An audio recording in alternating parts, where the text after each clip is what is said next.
Alfabetizando com Alê Moreno. Olá, no programa de hoje conversaremos sobre a abordagem centrada na pessoa. Ela fundamenta o jeito de ser da síntese, o jeito que facilitamos os processos de aprendizagem. Por isso a importância de falar sobre ela nesse nosso segundo encontro.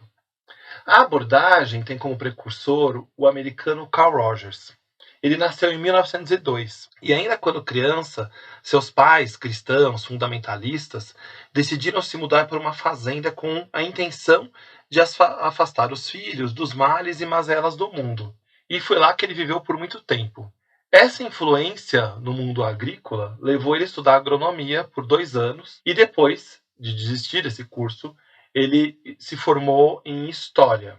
Algum tempo depois, finalmente estudou Psicologia pelo correio, por correspondência. Essa é uma curiosidade da história do Rogers, o precursor da abordagem centrada na pessoa. A abordagem nasceu de uma experiência prática do Rogers. Na verdade, muito daquilo que ele escreveu e preconizou vem da sua observação e da sua vivência.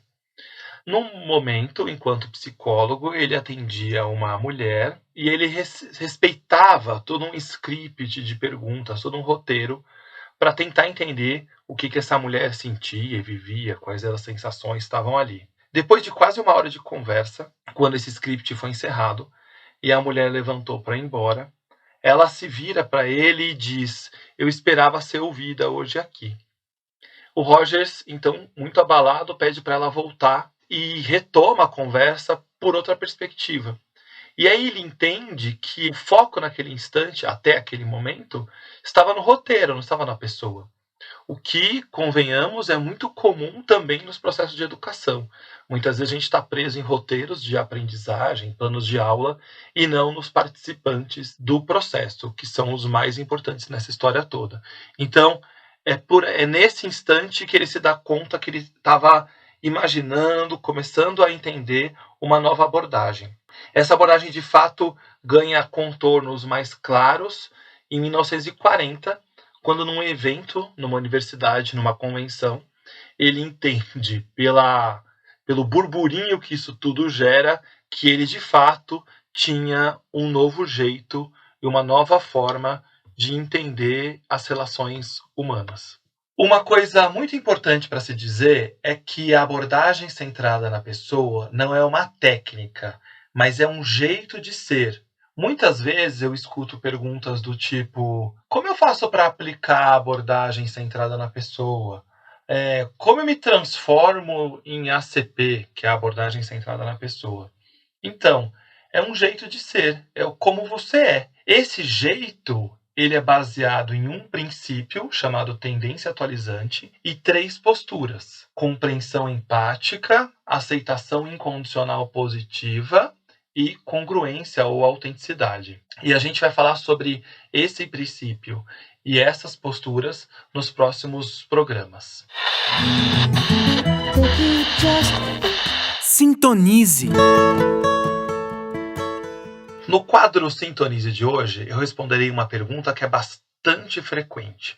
É como a abordagem centrada na pessoa lida com os diagnósticos. O diagnóstico é bastante recorrente em organizações, escolas e em processos terapêuticos também. A abordagem centrada na pessoa é uma abordagem humanista e já entende isso de uma maneira diferente. Mas para ilustrar, eu vou contar o caso Glória. Esse caso aconteceu na década de 60. A Glória foi filmada e recebeu ou participou de um processo terapêutico com 3 terapeutas diferentes. Eu digo que esse caso foi filmado porque você consegue até encontrá-lo no YouTube, caso Glória Carl Rogers. Pois bem, durante esse processo, em algum momento, a Glória se levanta e abraça o Rogers e diz que o reconhece, o que percebe ele como pai dela. Os psicanalistas diriam que isso é transferência ou contra-transferência. Mas na abordagem centrada na pessoa, o Rogers entende que o rótulo diminui o valor das relações e o valor das pessoas. E faz muito sentido quando a gente começa a pensar em qualquer outra relação.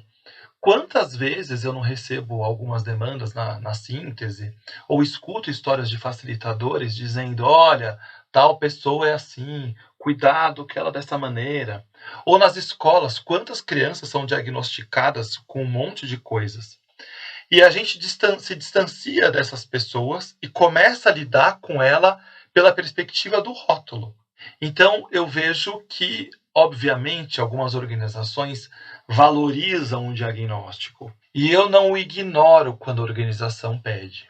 Mas eu não considero que o diagnóstico é o ponto mais importante, o ponto crucial na relação com essas pessoas.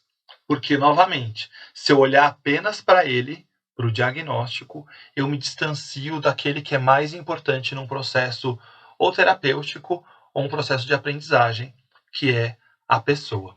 Bom, eu espero que vocês tenham gostado e a gente se vê no próximo programa. Grande abraço!